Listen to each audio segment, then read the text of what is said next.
నమస్తే welcome to citizen news. Telangana రాష్ట్ర సాధు పరిషత్ చైర్మన్ శంకర్ స్వామీజీ ఆధ్వర్యంలో 180 మంది దళిత సామాజిక వర్గానికి చెందిన వారికి పాద పూజలు చేసిన శంకర్ స్వామీజీ. ఈ సందర్భంగా శంకర్ స్వామీజీ మాట్లాడుతూ శాకంబరి నవరాత్రులు మరియు విశ్వ హిందూ పరిషత్ సామాజిక సమరసత యాత్రలో భాగంగా మహారాష్ట్రలోని ముంబై పట్టణం ముల్లండ్ జిల్లా ముల్లండ్ నగరంలో విశ్వ హిందూ పరిషత్ ఆధ్వర్యంలో 180 దళిత సమాజంగ వర్గానికి చెందినటువంటి మహిళలకు స్వయంగా పాద పూజ చేయడం జరిగిందని అన్నారు.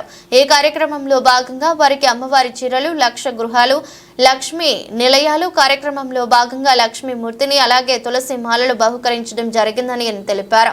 ఈ కార్యక్రమానికి విహెచ్పి క్షేత్ర సామాజిక సమరసత ప్రముఖ నరేష్ పాటిల్, కొంకణ్ ప్రాంత సామాజిక సమరసత ప్రముఖ మారుతి, భారతానంద స్వామీజీ, స్వామీజీ నీలేష్ మునిజీ, అంజనీ సరఫ్ కౌస్తభ తదితరులు పాల్గొన్నారు.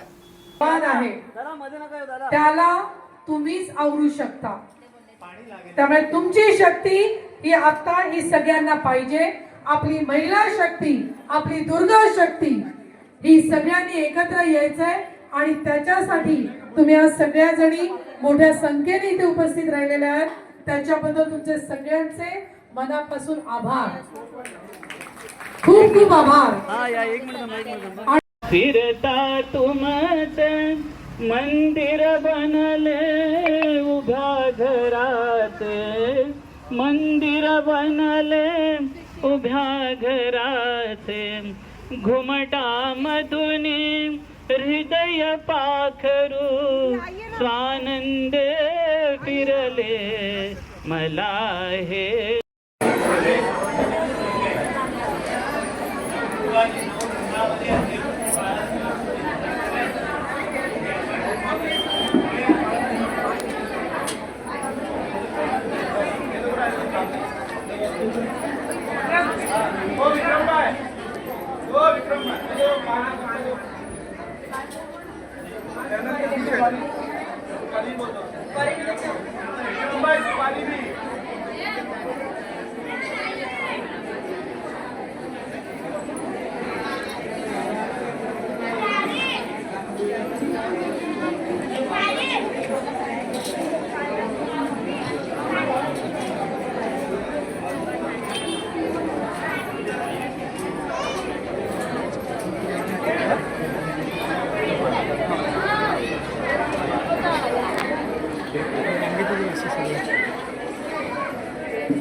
सर्व मंगल सर्वार्थ साधिके.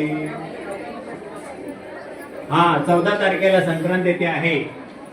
त्याच्या आधीच देवीने तुम्हाला भेट दिलेली आहे.